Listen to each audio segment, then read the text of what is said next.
Welcome to the Voice for SME. This is a program where we find SMEs, spotlight them to find out their passion and how they link it with income, or should I say with the money.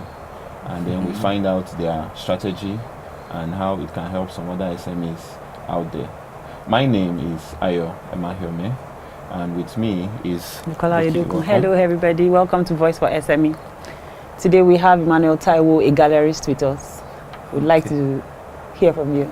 Can you introduce yourself to us? Okay, well, like I said, my name is Emmanuel Taiwo. I prefer Emmanuel Omoniyi Taiwo anyway, because Emmanuel is common, Taiwo is common. The three together helps me kind of stand out. Well, I run a gallery in Ikeja GRA, Crescent, called Nayajo Hub. Basically, that's it. Nayajo Hub, yeah. Is that Nigerian? No, it's Nigerian. It's my mom's dialect, or my mom's dialect. Oh. Actually means, it has two meanings. It has a dual meaning. In their where their own area, it means when you achieve something significant, it's called Omonayajo.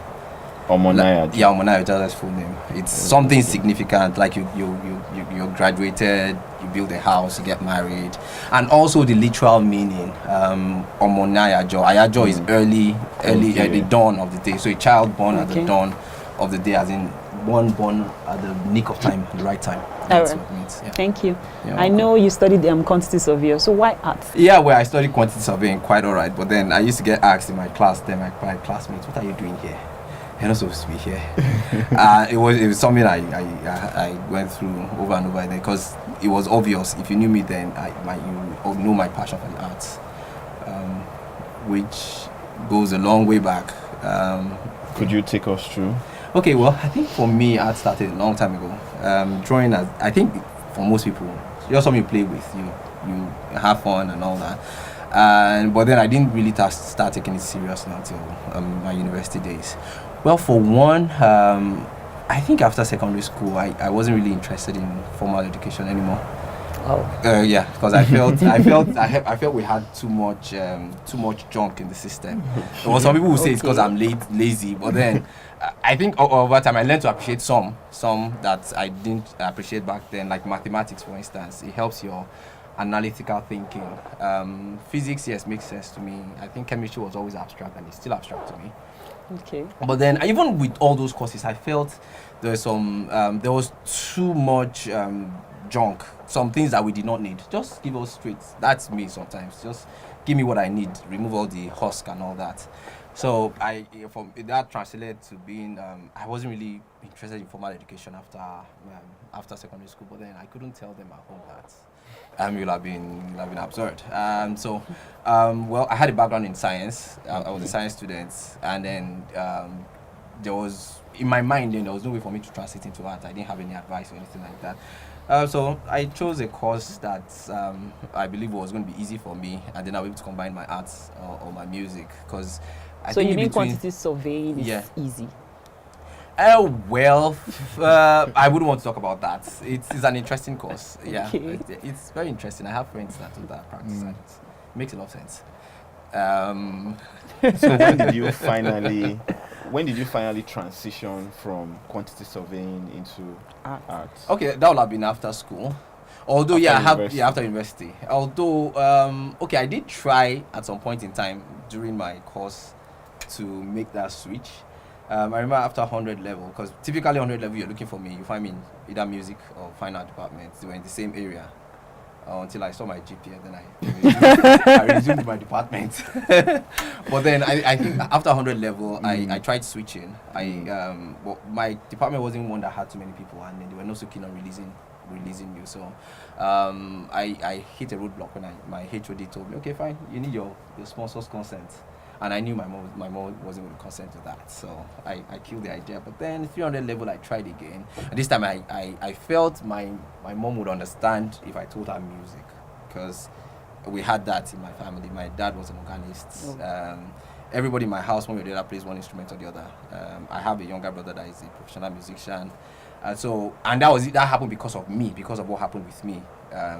So I had the courage, I summoned up courage, filled the form, and then went to meet my mom. Like, yeah, I want to change from quantity surveying to music. And she didn't say a word, but the look on her face was like, like I pointed a gun to her head. Oh, maybe you did. So I just killed the idea. She didn't tell me anything. I just killed the idea. Just buried it, like, okay. But then when I finished school, I told her, okay, yeah, Mom, I got your certificates. Let me go and live my life. But then I still practiced constantly for a while. Okay. I did. It's fun for me. Being on site and all that. I still have my links there. I'm an outdoor person. I can be an outdoor person sometimes. So it really helped. And I think my background in construction also influenced my going into deciding for the gallery thing.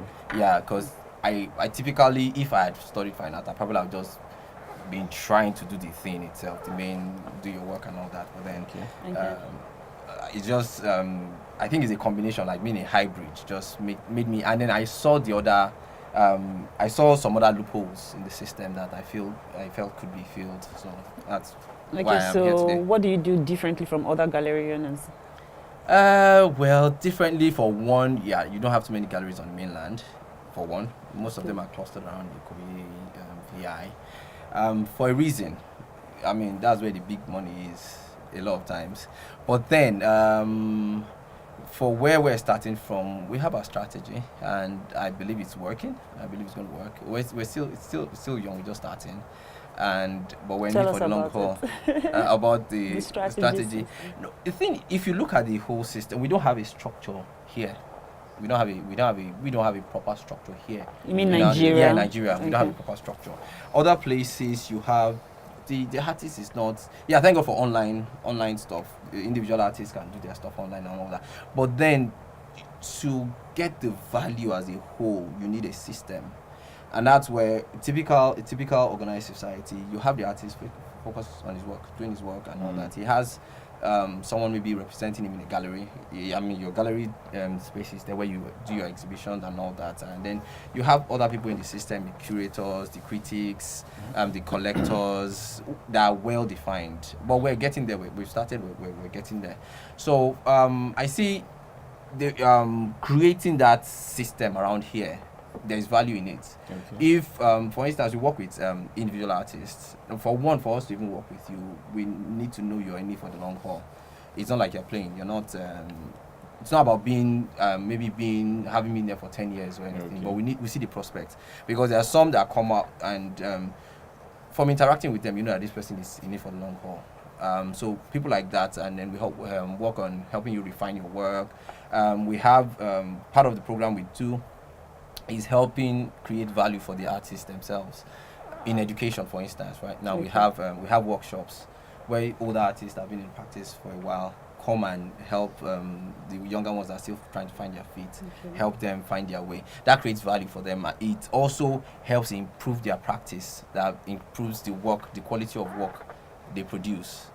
At the same time, the display, for instance, exhibitions and all that, we make sure they are well curated, well documented, where you're retaining value there. You're creating and retaining value by that, by documenting, by curating, by okay, this is what exactly we want. This is okay. Now let me.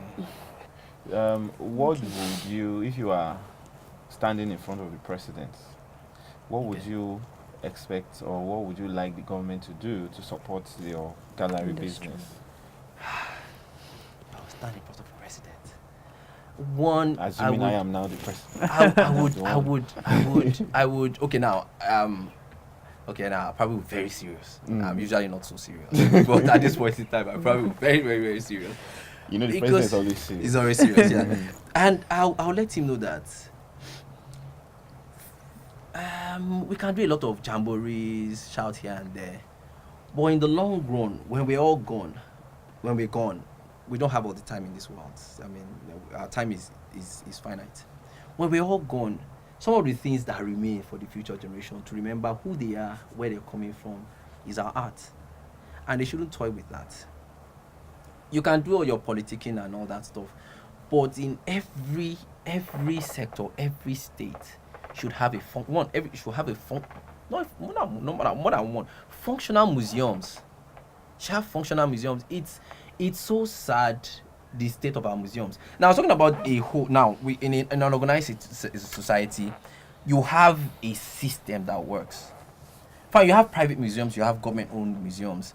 The museum preserves history. Right now, there is really no functional museum. I would say really no. Let me not badmouth everything, but there is none that is functioning as it should. I think there was a time there were these 6 geopolitical zones that somewhere established National Gallery of Art or something like that. I can't remember. I've forgotten their acronym. I know there's one in Ibadan, there's in Lagos here. I think there is in Jos and some places like that. So what you're saying is you want the government to set up functional museums? That's one of it. Okay, that's one. And then there's this. Let's have 2 more. Yeah, okay. Then no, there's the thing of the art content in public spaces. Okay. I know I think there's a law for that, but I don't think it's been enforced. Okay. To where if you have a public building, there should be. I think they do something like that in Lagos now. In Lagos now, well, I think in recent time, this Lagos at 50, there's a lot of, you see a lot of it springing around. But then I think that's just Lagos. Like I say, for me, it's you go into some places. Why do people visit? Why are people so interested in going to Rome, for instance? It's not to go and see the Romans now. It's part of it. It's part of it. You see their structures. See history. Yeah, their the Colosseum. See their rich. history. So ask yourself, okay, in the next 100 years, why should someone want to come to Lagos, come to Nigeria? Why would someone from anywhere come? Interestingly, we have things we can develop. We have our bronze. You have our history of bronze. Way back before Oyibo man even knew left from right. That's another story altogether. Okay. All the story of colonization and all that, of how they disrupted our history and all that sort of it. That one sets me off. So that's enforce that, not just enforce it. And then I don't know about the state of art, the teaching art in school. I know right now people are more receptive to it. But back then, for instance, someone like me, I probably would have gone for the sciences. Because there was that bias that, okay, sharp guys, the smart ones go for and it's still funny enough, they still manage to do well. But then it's not like when you put a monkey on a tree. I mean it's holiday for him without stress. So address that as well. And what else now? And yes, the government also should buy. So they are not buying now? And I don't think so, except maybe in Lagos State. All right, so final question as we round up. What's the future for Nayajo? Wow, future for Nayajo. Like I said, it's an end-to-end value creation chain. From production, the quality of the artist first. That will inform you, okay, the quality of the education they get. It's fine, we probably may not be able to do anything as per formal education right now, but hopefully in the future, where you have somewhere where people can come and learn. Learn, and it starts from there. That's where you differentiate a quack from now, because it's a talent thing. It comes naturally. People take it for granted, but the fact that you're a natural, then you refine it. Yeah, you need to refine it. You need to understand. Okay, this is where we're coming from. This is where we are. This is where we're going. That way, as an individual, you're able to find your own niche. This is okay. We have a big story we're telling. This is my part in it, because I believe for every artist should be a crusader. You should be on purpose, not just for the fun of it. It's good, have fun, create works, but you should be able to see the big picture and find where you fit it. And education helps you to do that. Okay. And then also in display. Now we have the regular thing. Okay, come for exhibitions, which is what we have been doing since Adam met Eve, and but then I believe there are other things, other ways we can. Like I said, I don't know right now. Maybe have a virtual exhibition. I don't know, where everybody, okay, you can't come from where you are, but connect something to your head, and then you can experience it. You can even smell the work and all that stuff, and you can pick it from there. And then there's something that I don't know. You know, I mean, technology. We don't know where technology is going to. Yes, you have that, and also in documentation, where no piece is missing. That's one interesting thing. The amount of works that we have unaccounted for, even from the artist end, is astounding. Because interestingly, he may not even be the one responsible that should be responsible for that. You're creating the work. So yeah, just allow the artist, as far as I'm concerned, just allow the artist work. Just okay, there's this adage they use in Yoruba, like kokoro no sugar or something like that. Just put the artist in an environment where he can create and let him create. Just let him create. Just release him, and then you help organize, document, and all that stuff. And also, I believe we're doing that. It's something we're doing right now. We also hope to do much more of in the future, and also partnering with other people, because it's not as much of a competition. It's a lot of times as it is collaboration. Because the beautiful thing about artists is no matter how much our practices are the same, similar, we're not the same. We're two different people. So there's no, you can't, just like fingerprints. There will always be that difference. So I believe. Okay, we're talking about where we see in the future. Where we're talking about like 5, 10, 20 years from now. Years. Yeah, talking about empowering the artists more in terms of education, and then also helping with the materials, if possible, sourcing materials, and maybe even producing materials eventually, but maybe not in the immediate right now. Okay. And then also, like I said, in the display, in helping educating the end users as well, educating the society. And then yes, some it's not everybody that has to buy. You can go and enjoy. Just walk into a gallery or a museum and just enjoy yourself. Just relax. Just calm your mind. It's not every time that we're doing eating and all that white stuff. Space. Yeah. Okay. Thank you very much, Emmanuel Omoniyi Taiwo. Thank you for coming to Voice for SME. It's been a wonderful session, and thank you very much. Till we meet next time again. Have a wonderful day.